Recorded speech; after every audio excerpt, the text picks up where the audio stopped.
তোমাদেরকে গত 2 মাস আগে আমি একটা ভিডিও করে জানিয়েছিলাম উইন্ডোজ প্রোডাকশন হাউস অর্থাৎ শিবুদা নন্দিতা ম্যামের ডিরেকশনে মিঠুন চক্রবর্তী মহাগুরু সে কিন্তু কাজ করতে চলেছেন। এটা কিন্তু তোমাদেরকে জানিয়েছিলাম এবং 2 মাস আগের আপডেট এটা ছিল। এবং গতকাল রাত্রিবেলাতেই শিবুদা, উইন্ডোজ প্রোডাকশন হাউস এবং উইন্ডোজের সাথে যারা যারা রয়েছে যুক্ত প্রত্যেকে কিন্তু জানিয়ে দিয়েছে অফিসিয়াল এবং মিঠুন চক্রবর্তী কিন্তু উইন্ডোজের সাথে কাজ করতে চলেছেন। সেটা নিয়ে আজকের এই ভিডিওতে আলোচনা করব। তার আগে ছোট অনুরোধ করব, তোমাদের যদি ভিডিওটা ভালো লাগে ভিডিওতে একটা লাইক করো, কমেন্ট করো। চ্যানেলে প্রথমবার হয়ে থাকলে চ্যানেলটাকে অতি অবশ্যই কিন্তু আগে সাবস্ক্রাইব করে দিও। মিঠুন চক্রবর্তী এই মানুষটার অভিনয়ের আমি বরাবরই ফ্যান এবং এই মানুষটা যখন স্ক্রিনে আসেন ওনার যে স্ক্রিন প্রেজেন্স বলো বা ওনার যে ডায়লগ ডেলিভারি, ওনার ইমোশনাল সিনে ওনার পারফরমেন্স মানে টেরিফিক। মিঠুন চক্রবর্তীর অভিনয় নিয়ে কথা বলার ধৃষ্টতা আমার নেই এবং আমি বরাবরের মতনই চাইছিলাম, বহু বছর ধরে আমার ইচ্ছে ছিল যে শিবুদা কেন মিঠুন চক্রবর্তীকে নিয়ে কাজ করছে না, শিবুদা কেন মিঠুন চক্রবর্তীকে নিয়ে কাজ করছে না, এই ভাবনাটা কিন্তু আমার মধ্যে সবসময় আসতো। এবং কারণ শিবুদা অনেককে নিয়ে কাজ করছে, প্রবীণদের মধ্যে যেমন সৌমিত্র বাবুকে নিয়ে তিনি কাজ করেছেন, ভিক্টর বাবুকে নিয়ে শিবুদা কাজ করেছেন, তাহলে হোয়াই নট মিঠুন চক্রবর্তী? আমি মাঝে মধ্যে ভাবছিলাম কোনো পলিটিক্যাল প্রেসারাইজ কি করা হবে, এই কারণে কি শিবুদা করছে না, আমি অনেক সময় ভেবেছিলাম। কিন্তু শিবুদা 2 মাস আগের ইন্টারভিউতে কিন্তু হিন্ট দিয়েছিলেন মিঠুন চক্রবর্তীর সাথে কিন্তু কাজ আসছে এবং গতকাল রাতে শিবুদা মিঠুন চক্রবর্তীর সাথে ছবি তুলে অ্যানাউন্স করে দিয়েছে 2027 সালে মিঠুন চক্রবর্তী কিন্তু উইন্ডোজ প্রোডাকশন হাউসের সাথে কাজ করতে চলেছে। ক্যাপশনে কি লিখছে শিবুদা আমি একবার ঝট করে পড়ে তোমাদের বলছি।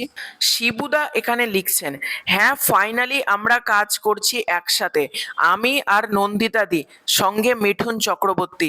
প্রত্যেক মানুষেরই কিছু স্বপ্ন থাকে, সেগুলো খুব ছোটবেলা থেকে মনের মধ্যে নিঃশব্দে বাসা বেঁধে থাকে। আমার তেমনই একটা স্বপ্ন ছিল কোনো একদিন মিঠুন চক্রবর্তীর সঙ্গে কাজ করব। বড় হয়েছি তাকে পর্দায় দেখে, অগ্নিপথ, ডিস্কো ডান্সার, দো আনজানে, ডান্স ডান্স আরো কত ছবি, আবার বাংলা সিনেমায় তার অসামান্য সব কাজ আমাদের বারবার মনে করিয়ে দিয়েছে একজন অভিনেতার কোনো ভাষা হয় না, কোনো সীমানা হয় না, তার অভিনয়, তার ব্যক্তিত্ব, তার পর্দা জুড়ে থাকা সব মিলিয়ে ছোটবেলা থেকেই তিনি আমার কাছে শুধু একজন তারকা নন, এক অদ্ভুত বিস্ময়। আমার কাছে উনি রামকৃষ্ণ, উনি মৃগয়া, উনি ডিস্কো ডান্সার।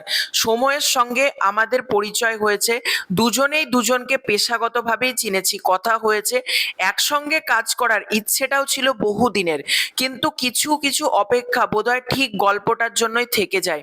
যেদিন ওনার সাথে দেখা করে গল্পটা শোনালাম, বুকের ভেতর কোথাও সেই ছোটবেলার আমিটা বোধহয় তখনও চুপ করে বসেছিল। গল্প বলা শেষ হতেই মিঠুনদা হ্যান্ডশেক করে বললেন, ফাটিয়ে দিয়েছিস, এ তো আমার জীবনের গল্প। তার আগে উনি আমেরিকায়, আমি ফোনে নিজের পরিচয় দিয়ে একটি ভয়েস নোট পাঠিয়েছিলাম। উনি শুনে কল ব্যাক করে বললেন, শিবু নিজেকে শিবপ্রসাদ বলে এত বড় ফিরিস্তি দিচ্ছিস কেন? বসে আছি তো কাজ করব বলে, কয়েকটা শব্দ কখনো কখনো অনেক বছরের স্বপ্নকে ছুঁয়ে যায়। সেই মুহূর্তটা আমার কাছে ঠিক তেমনই, আর কয়েকটা দিনের অপেক্ষা, তারপর বহুদিনের স্বপ্ন বাস্তব হবে। আজ সবকিছু ফাইনাল হলো। সবচেয়ে বড় কথা, দাদা ভালো আছেন। 2027 মিঠুন চক্রবর্তী ও উইন্ডোজ প্রোডাকশন হাউস 25 বছর পূর্তির অন্যতম নিবেদন। আগামী বছর নন্দিতা দি ও আমার পরবর্তী সিনেমা মিঠুন চক্রবর্তীর সঙ্গে, অর্থাৎ শিবুদা কিন্তু নিজে এখানে জানিয়ে দিলেন 2027 সালে আসতে চলেছে উইন্ডোজের সাথে মিঠুন চক্রবর্তী।